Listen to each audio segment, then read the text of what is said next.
Well, I just got back from the doctor, and I can honestly say that that was probably the worst experience at a doctor's office that I've ever had. And I know at least one of you that might be watching this will get very upset if I start to cry, so I apologize ahead of time if that happens. I was embarrassed, I was humiliated, and I don't feel like I was helped a whole lot. I had a doctor that talked over me, didn't listen to anything that I tried to say. I know that not every doctor is very familiar with gastric bypass and the rules that go along with it. And I understand that, and I have to be my own advocate in that way, and so do any of you that are watching that have had weight loss surgery or are planning on having it. You need to know the rules. You need to know because they won't. And this doctor made a comment about not believing that I had had surgery because of how big I still was. And I think that's kind of funny because I've regained, yeah, like I said in my last video, but I've lost over 120 pounds. And I can shop in regular stores. I don't have to shop in plus size stores. I can, but I don't have to. I can find clothes anywhere now. And pretty on average with the rest of America. And while yes, America has an obesity problem and that's not the best, I'm average. It is what it is. My primary doctor is perfectly fine with where I'm at. But apparently this specialist is not, and felt that it was appropriate to comment on that in the middle of an exam. And despite that being completely inappropriate and unprofessional, there were more things that happened that I'm not going to share with the general public. But it was enough that I complained when I left the office to the office manager, and I complained to my insurance, and yeah, I probably won't ever see that doctor again. But besides all that, so bad doctor's experience. Very bad. I think I've made that pretty clear. Horrible. Almost tear-worthy.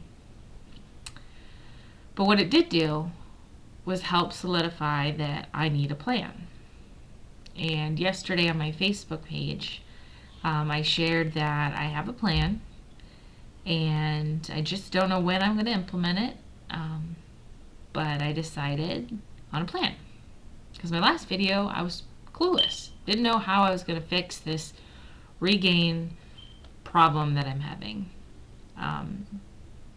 So I decided that for 1 week, I will go back to basics, and I will follow my surgeon's book to the letter. I will not drink 30 minutes before a meal, 30 minutes after. I will consume between 800 to 1200 calories. I will consume at least 100 grams of protein a day. And I will limit my fat to 30 grams. And I will limit my carbohydrates to 100 grams. And I'm going to stick to that. Can't stick to that today because, well, I've already got this little lovely friend right here, my Diet Dr. Pepper, that is not included on my surgeon's plan. So I've already blown it for today. But the plan is, from now on, I'm going to try, at least for 1 week. I'm going to see where sticking to the letter gets me. And if it gets me to lose weight again, if it breaks this stall, this regain, this whatever cycle I'm in, then awesome. If I can do it, I'll continue to do it.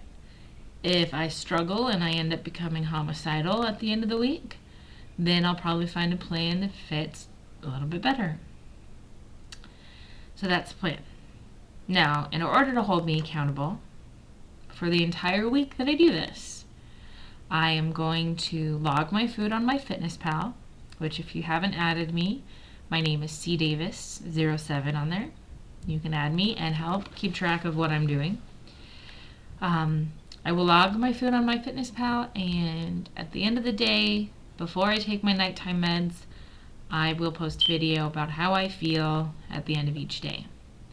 and hopefully by day 7, I'll feel awesome and I'll have lost some weight, or I'll at least realize that that's not the plan that's going to work for me. So that's the plan. I'm going to log food, I'm going to log video to log the emotional part of it, and I'm going to get this under control. Then I'm going to tell Mr. Doctor that I saw today that he can shove his shock that I've had surgery up his derriere, because I see pictures of me 2-3 years ago, and I never even realized I was that big. Let's be real. I never saw the person that is in those pictures. So to say that I don't want to see it in a picture again is definitely the truth, but I don't want anyone else to see that person ever again, especially my children. So there you have it. That's today's video. Probably, since today's already blown as far as tracking and all of that good stuff, actually it's noon and I haven't eaten anything, so that's not good. Definitely need to eat before I end up on the floor. But let's start tomorrow. We'll meet here tomorrow night. I'll make a video and I'll let you know how my surgeon's plan worked for me day 1. Wish me luck, because I'm a little worried. I know I can do the low calorie. I know I can do the low carb, really. The low fat is usually the hardest part, because a lot of my protein sources are high in fat. Or not high in fat, but they're higher. So 30 grams of fat is pretty difficult when you're eating your protein as opposed to drinking it. So for the first day, it may be a lot of shakes. I don't know yet, but we'll see. Anyway, see you later. We'll check in tomorrow, and hopefully I'm not ready to kill somebody by then.